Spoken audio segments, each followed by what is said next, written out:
संस्कृताय संस्कृत कक्षा में आपका स्वागत है। मैं प्रतीत राम वर्मा, असिस्टेंट प्रोफेसर, श्री गांधी महाविद्यालय, सिधौली, सीतापुर। आज मैं BA भाग 3 के अंतर्गत आपको महाकवि माघ तथा शिशुपाल वधम के संबंध में कुछ विशेष बातें बताऊंगा। शिशुपाल वधम के काव्य सौंदर्य या माघ की काव्य शैली बताने के पहले मैं आपको शिशुपाल वधम प्रथम सर्ग का सारांश बताना चाहता हूँ, क्योंकि ये भी कभी कभी पूछा जाता है। भगवान श्री कृष्ण अपने पिता वसुदेव की दिव्य नगरी द्वारिकापुरी में निवास कर रहे थे। एक दिन उन्होंने आकाश मार्ग से नीचे की ओर उतरते हुए नारद जी को देखा।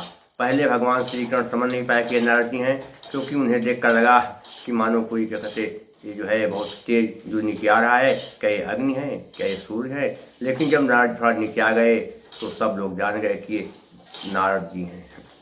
इसके नारद जी जब क्या कहते आकाश मार्ग से नीचे उतर रहे थे, उस समय वह अपने हाथों में महती नाम की वीणा लिए हुए थे और वीणा के ऊपर स्फटिक मणि से बनी हुई माला पड़ी हुई थी। उस स्फटिक मणियों को नारद जी जप रहे थे और फिर नारद जी धीरे धीरे आकाश मार्ग से उतर करके भगवान श्री कृष्ण के सामने आ गए। भगवान श्री कृष्ण तुरंत अपने आसन से खड़े हो गए और उन्होंने नारद जी को प्रणाम किया। इसके बाद नारद जी का जो है भली भांति स्वागत सत्कार किया, उनकी पूजा किया। फिर उनको एक सुंदर आसन देकर अपने सामने बैठाया। नारद जी कमंडल में सारे पवित्र तीर्थों का जल भरे हुए थे। उन्होंने कमंडल से जल निकाल करके भगवान श्री कृष्ण के सिर पर छिड़का। भगवान श्री कृष्ण ने उस जल को सम्मान के साथ ग्रहण स्वीकार कर लिया। इसके बाद भगवान श्री कृष्ण ने नारद मुनि से कहा कि हे मुनिवर, आपके यहाँ आने का क्या प्रयोजन है? क्योंकि जो संत महात्मा होते हैं बिना किसी कारण किसी के यहाँ जाते नहीं हैं, कि संत महात्माओं के दर्शन बड़े दुर्लभ होते हैं। जो महान लोग होते हैं वो अकारण किसी के यहाँ नहीं जाते हैं। कहा गया है कि ग्रहानुपय तुम प्रणयाद अभीप्सौ भवंति ना अपूर्णकृता मनीषिणः। आप जैसे महान लोग किसी के यहाँ कारण नहीं जाते हैं, तो आपके कुछ आने का प्रयोजन है। मैं पूछना नहीं चाहता था कि आप क्यों आए, लेकिन मेरे मन में बहुत उथल पुथल मच रही है, इसलिए मुझे पूछने के लिए बाध्य होना पड़ा। नारद जी ने कहा ऐसा आप मत कहिए, क्योंकि आप तो बहुत महान हैं, आप संसार के जो है आधार हैं, भगवान हैं। आप जो पूछ रहे हैं ठीक है। नारद जी ने भगवान श्री कृष्ण से कहा कि मैं इंद्र का संदेश लेकर यहाँ आया हुआ हूँ। हे प्रभु, पृथ्वी का भार हल्का करने के लिए आपने कई अवतार लिए हैं। प्राचीन काल में जब हिरण्याक्ष नाम के राक्षस ने पृथ्वी का हरण कर लिया और उसे पाताल लोक में जाकर छिपा दिया था, उस समय आपने वाराह अवतार धारण करके उस दैत्य का विनाश किया। इसके बाद उसका भाई एक था, उसका नाम था हिरण्यकशिप। हिरण्यकशिप ने अत्याचार करना आरंभ कर दिया। उसने केवल मृत्यु लोक को ही नहीं अपितु स्वर्ग लोक को भी अपने भय से प्रकंपित कर दिया था, अर्थात डराना शुरू कर दिया था। समस्त दिक्पालों की और देवताओं की संपत्ति को उसने छीन लिया और अपने अधीन कर दिया था। तब आपने नरसिंह का रूप धारण करके उसका विनाश किया था। उसी हिरण्यकशिप ने उसके बाद मरने के बाद रावण के रूप में जो है पृथ्वी पर जन्म लिया और फिर उस रावण ने भी बड़ा उत्पात मचाया। उसने यमराज के भय से के सिंहों को भी अपना दुश्मन बनाने के लिए उखाड़ लिया था। कितना दुष्ट था रावण। उसने इंद्र, वरुण, कुबेर आदि देवताओं को बंदी बना लिया था। सब लोग बहुत परेशान हो गए थे। उसने बहुत भारी आतंक मचाया। तो उस महादुष्ट रावण का विनाश भी आपने राम के रूप में किया। आपने जो है राम के रूप में उतार लिया और आपने दुष्ट रावण का वध किया। वही रावण अब शिशुपाल के रूप में उत्पन्न हुआ है। वह शिशुपाल बाल्यावस्था में ही विष्णु के समान चतुर्भुज और शिव के समान 3 नेत्र वाला था। बहुत बलशाली था। वो अपने घमंड में बहुत चूर है और उल्टे सीधे काम कर रहा है। इंद्र का संदेश ये है कि आप शिशुपाल का वध करें, उसका अंत करें और उसके आतंक से इस संसार को मुक्त दिलाएं। यही संदेश लेकर के मैं आपके पास आया हूँ। भगवान श्री कृष्ण ने से कहा कि हे मुनिवर, मैं आपकी और इंद्र की आज्ञा का पालन करूँगा और मैं उस दुष्ट का विनाश समय आने पर अवश्य कर दूंगा। तो ये जो है प्रथम सर्ग का सारांश है। अब बात आती है, प्रश्न क्या आता है महाकवि माघ की काव्य शैली की विशेषताएं बताइए, या माघे संत त्रयोगुणाः को सोदाहरण स्पष्ट कीजिए। या कभी कभी आ जाता है कि 9 सर्ग गते माघे 9 शब्दों न विद्यते। कुछ भी आ जाए प्रश्न, या महाकवि माघ के अलंकारों को समझाइए, उनकी रस योजना पर प्रकाश डालिए। किसी भी तरह से कुछ प्रश्न बन सकते हैं कि 9 सर्ग गते माघे 9 शब्दों न विद्यते, कुछ भी आ जाए, लेकिन सारांश के सब कुछ भी आए उसका उत्तर ही होगा जो मैं बता रहा हूँ। आप यही लिखेंगे तो आप अच्छी तरीके से जो इसको लिख पाएंगे, और बहुत अच्छी तरीके से लिखेंगे तो आपको अच्छे नंबर भी मिलेंगे। तो क्या करना, कहाँ शुरू करेंगे कि संस्कृत साहित्य जगत में महाकवि माघ का बहुत ही उच्च स्थान है। अपनी एकमात्र रचना शिशुपाल वधम के द्वारा महाकवि माघ ने संस्कृत प्रेमियों के हृदय में बहुत ही सुंदर जगह बना ली है। इनके शिशुपाल वधम में महाकाव्य के सारे लक्षण मिलते हैं और महाकाव्य में जो गुण हैं वो सब इसमें मिलते हैं। एक सुंदर साहित्य में जो विशेषताएं होनी चाहिए वो सारी विशेषताएं शिशुपाल वधम में हमें देखने को मिलती हैं। शिशुपाल वधम का आधार महाभारत का सभा पर्व है। भगवान श्री कृष्ण इसके नायक हैं और शिशुपाल इसका प्रतिनायक अर्थात खलनायक है। इसमें शिशुपाल वधम के अत्याचारों का वर्णन है और इसके अलावा अन्य राक्षस जो शिशुपाल से पहले हुए उनके भी अत्याचारों के विषय में बताया गया है। तो इस तरह से इस शिशुपाल वधम का कथानक वीर रस से परिपूर्ण है। इसके नायक भगवान श्री कृष्ण हैं और इसके अतिरिक्त नारद जी, इंद्र, हिरण्यकशिप, रावण, शिशुपाल, ये भी अन्य जो हैं पात्र इस शिशुपाल वधम में मिलते हैं। इसमें शिशुपाल वधम में संवाद जो बड़ी ही सुंदर एवं सरस है। जब भगवान श्री कृष्ण नारद से बातचीत करते हैं और नारद जी भगवान श्री कृष्ण से बातचीत करते हैं तो उस समय भी जो है बहुत ही सुंदर संवाद योजना हमें दिखाई पड़ती है।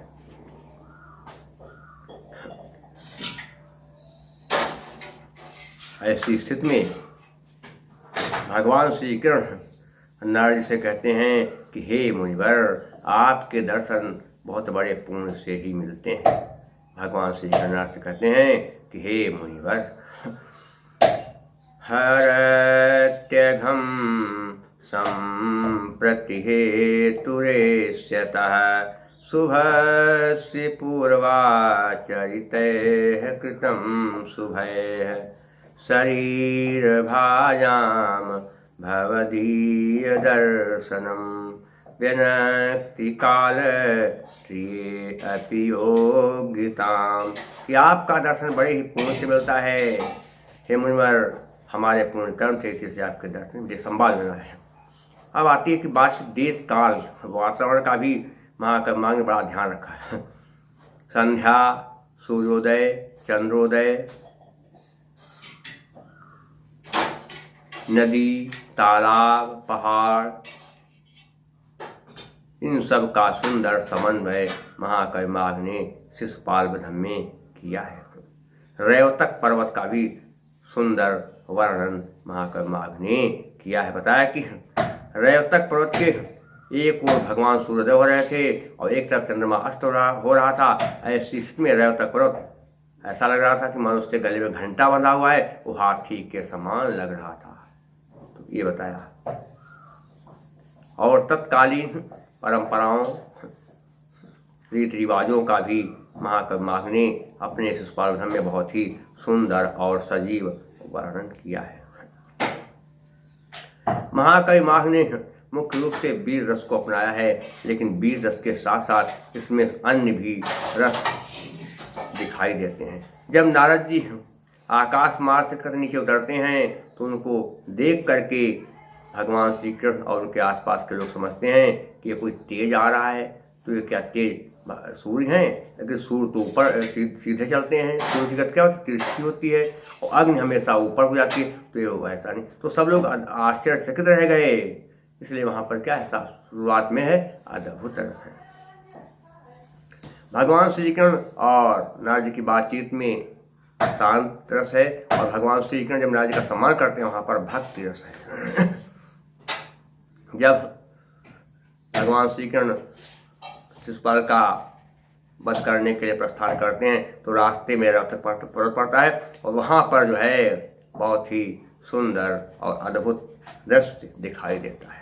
वहाँ पर श्रृंगार रस अपने सुंदर रूप में जो है स्पष्ट होता है और दिखाई देता है। नायक और नायिका एक दूसरे के पास आ जाते हैं, इसका भी वर्णन वहाँ पर बहुत ही सुंदर रूप में स्पष्ट होता है। भगवान श्री कृष्ण जब वहाँ रेवतक पर्वत में पहुँचते हैं तो ऐसी स्थिति में रेवतक पर्वत पर सारी ऋतुएं एक साथ उपस्थित हो जाती हैं और भगवान श्री कृष्ण की भली भांति सेवा करने के लिए तैयार हो जाती हैं। एक वर्णन थोड़ा बहुत अच्छा है, उसको हम आपको बताते हैं। क्या है कि कोई मुग्धा नायिका वृक्ष के ऊपर लटकते हुए फलों को तोड़ना चाहती है। नायक उसको गले से लगाना चाहता है, उसका आलिंगन करना चाहता है। नायक को अवसर मिल जाता है कि अब क्या करें, और वो नायिका को गोद में उठाकर ऊंचा कर देता है और फल तोड़ने के लिए कहता है कि उपरिजत रुजानि याचमानाम्, उपरिजत रुजानि याचमानाम्, कुशलतया परिम्भलोलुपो अन्यः, प्रतित पृथुपयोधराम गृहाण, स्वयमिति मुग्धवधू मुदा सद्रोभ्याम। ये कहता है। इसके अलावा जब भगवान श्री कृष्ण को शिशुपाल गालियाँ देना शुरू कर देता है तो भगवान श्री कृष्ण को शिशुपाल के ऊपर गुस्सा आ जाता है। वहाँ पर रौद्र रस है। और जब भगवान श्री कृष्ण शिशुपाल को मारने के तैयार हो जाते हैं और शिशुपाल भी उनका सामना करने के लिए तैयार हो जाता है तो वहाँ पर वीर रस है। तो इस प्रकार से रसों की संयोजना की गई है। शिशुपाल में तमाम प्रकार के अलंकार हैं, शब्दालंकार, अर्थालंकार, उभयालंकार, ये सब अलंकार हैं। लेकिन उसमें देखा जाए तो क्या है, कौन कौन से? मुख्य रूप से देखा जाए तो अनुप्रास, यमक, श्लेष, उपमा, रूपक, उत्प्रेक्षा, अर्थांतरन्यास, विभावना, विशेषोक्ति, काव्यलिंग, प्रतिवस्तुपमा, संकर और इसके अलावा जो है तमाम प्रकार के अलंकार मिलते हैं। संकर अलंकार मिलता है, विभावना मिलता है, निदर्शन अलंकार भी उसी में दिखाई देता है, संदेह भ्रांतिमान अलंकार भी मिलते हैं। आपने यदि संस्कृत लिया होगा इंटर में तो महाकाव्य माघ का एक जो है यमक अलंकार का उदाहरण आपने जरूर पढ़ा होगा, और ये यमक अलंकार का उदाहरण प्रकट चित्रण में भी उदाहरण के रूप में काम आ सकता है। क्या है आप थोड़ा ध्यान दीजिएगा।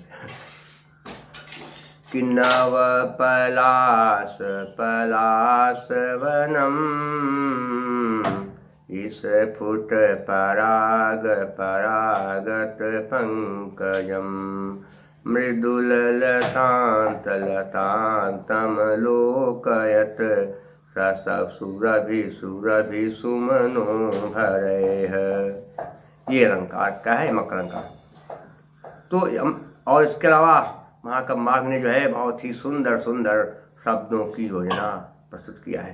कहा जाता है कि महाकवि माघ के स्वागतम के 9 स्वरों को पढ़ लेने के बाद कोई नया शब्द नहीं मिलता है, सब बिल्कुल जो है अद्भुत शब्द मिलते हैं, और उनमें जो है कोई ऐसा शब्द नहीं है जो है क्या कहते नया जोड़ा गया हो। सब जो है सारे शब्द जो है अद्भुत शब्द मिलते हैं। कहते हैं अचू चुरत प्रसेदसु, अचू चुरत प्रसेदसु, उपेयसु सुसुसु, लघु करिष्य, ये सब क्या है नए नए शब्दों का प्रयोग किया है। महाकवि माघ की भाषा शैली बड़ी सरल रोचक और हृदय स्पर्शी है, मन को मुग्ध करने वाली है, आनंद देने वाली है। मुहावरों का भी उन्होंने बहुत सुंदर सुंदर प्रयोग किया है। श्रेयस केन तृप्यते, कल्याण के विषय में कौन संतुष्ट होता है? कोई नहीं चाहता कि हमारा कल्याण होना बंद है, सभी चाहते हैं कि हमारा कल्याण होता है। ये क्या है? मुहावरों का भी प्रयोग किया गया है। और इसके अलावा अलंकार गए, और अलंकारों के द्वारा ही महाकवि माघ ने अपने काव्य को बहुत ही अच्छे तरीके से सजाया है। महाकवि माघ के शिशुपालवधम में मुख्य रूप से प्रसाद गुण है, लेकिन साथ साथ कहीं कहीं जहाँ पर नायिकाओं के सौंदर्यीकरण हो गया या प्रकृति की सौंदर्यीकरण होता है वहाँ पर माधुर्य गुण का प्रयोग किया है, और जब शिशुपाल से भगवान श्री कृष्ण का युद्ध छिड़ जाता है वहाँ पर ओज गुण का प्रयोग किया गया है। महाकवि माघ की सुंदर शैली का एक उदाहरण जो है इस प्रकार है। अगर आपको क्या कहते परीक्षा में उदाहरण ना याद आए, कहीं लिखना है कुछ नहीं याद आए तो क्या करेंगे आप? क्या करें, ये लिखे पहले कि महाकवि माघ की सुंदर शैली का एक उदाहरण इस प्रकार है। उसके बाद आप क्या करें, महाकवि माघ के जो है जो पूछा गया व्याख्या के लिए उसी में से कोई एक जो है उदाहरण आप जो है उठा करके लिख दीजिए, तो आपका काम चल जाएगा। अगर आप कुछ नहीं याद कर पाए तब जैसे कहते देखिए उदाहरण के लिए क्या है, महाकवि माघ की भाषा शैली का एक सुंदर उदाहरण इस प्रकार क्या, पतत पतंग प्रतिमस्तपो निधि पुरा अस्ति यावन्न भुवि व्यलीयत गिरेश तडितवा निवसावदुच्च कैरजवेद पीठादुदतिष्ठदच्युतः। इस तरह कर दीजिए, या अगर आपको नहीं याद आए तो आप पहले याद करिए कि श्रियः पतिः श्रीमती शासितुं जग जगन्निवासो वसुदेव सदमनि वसन ददर्शावतरन्तमम्बराद् हिरण्यगर्भाङ्गभुवं मुनिं हरि। इस तरह से तो महाकवि माघ ने शिशुपालवधम के प्रथम सर्ग में वंशस्थ छंद का प्रयोग किया है।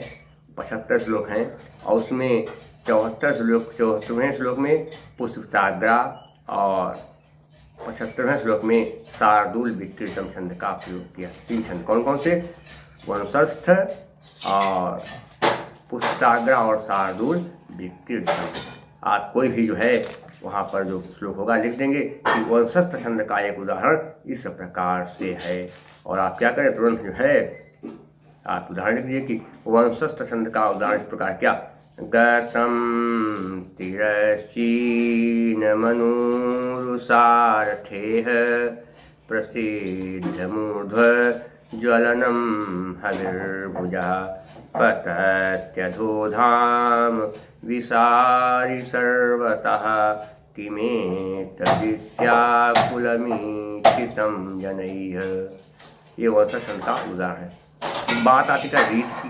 महाकवि माघ ने अपने शिशुपालवधम में मुख्य रूप से वैदर्भी रीत का प्रयोग किया है, क्योंकि वैदर्भी रीत की विशेषता क्या होती है कि जहाँ पर समासों का प्रायः अभाव हो, और अगर अभाव नहीं है तो बहुत कम समास हो। तो महाकवि माघ के शिशुपालवधम में समास मिलते हैं, बहुत ज़्यादा समास नहीं मिलते हैं, लेकिन कहीं कहीं 5-6 पदों का भी समास मिलता है, इसलिए वहाँ पर पांचाली का जो है पांचाली रीत है। कौन सी रीत है?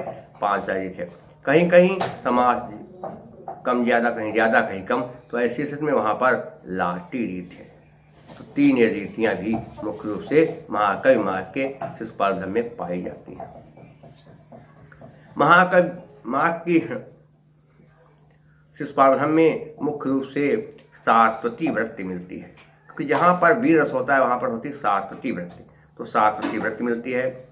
और इसके अलावा जहाँ श्रृंगार का वर्णन किया गया वहाँ पर केश की वृत्ति मिलती है। और इसके अलावा जहाँ पर जो है शांत का वर्णन है वहाँ पर भारतीय वृत्ति का वर्णन मिलता है। और जहाँ पर भगवान श्री कृष्ण शिशुपाल के ऊपर गुस्सा हो जाते हैं वहाँ पर आर्भटी वृत्ति का वर्णन मिलता है।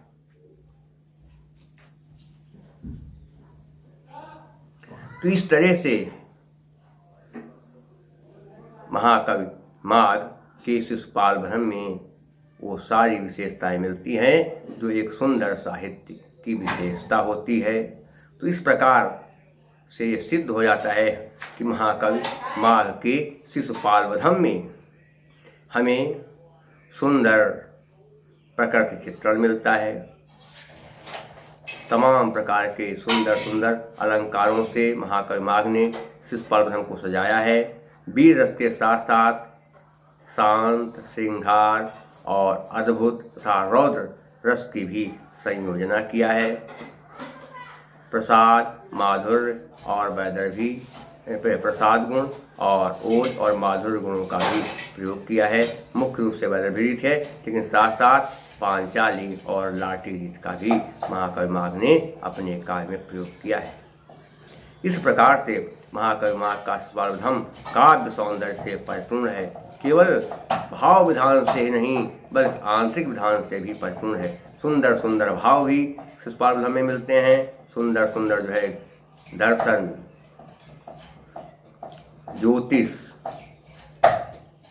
काव्य शास्त्र का भी ज्ञान हमें शिशुपालवधम से प्राप्त होता है। इसके साथ साथ काव्य के जो तत्व हैं, रस, अलंकार, छंद, गुण, रीत, संधि, समास, इन सब का सुंदर जो है समवेत रूप में शिशुपालवधम में मिलता है।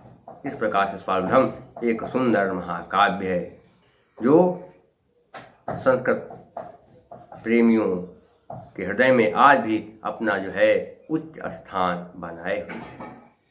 तो ये है शिशुपालवधम के विषय में कि माघे संतृप्य गुणा या शिशुपालवधम की काव्यगत विशेषताएं या महाकवि का माघ की काव्य कुछ भी हो, इसका उत्तर आपको यही लिखना है। अगर सारा नहीं आता तो चाहे जो आए से ही लिख देंगे, बस सबसे हो जाएगा।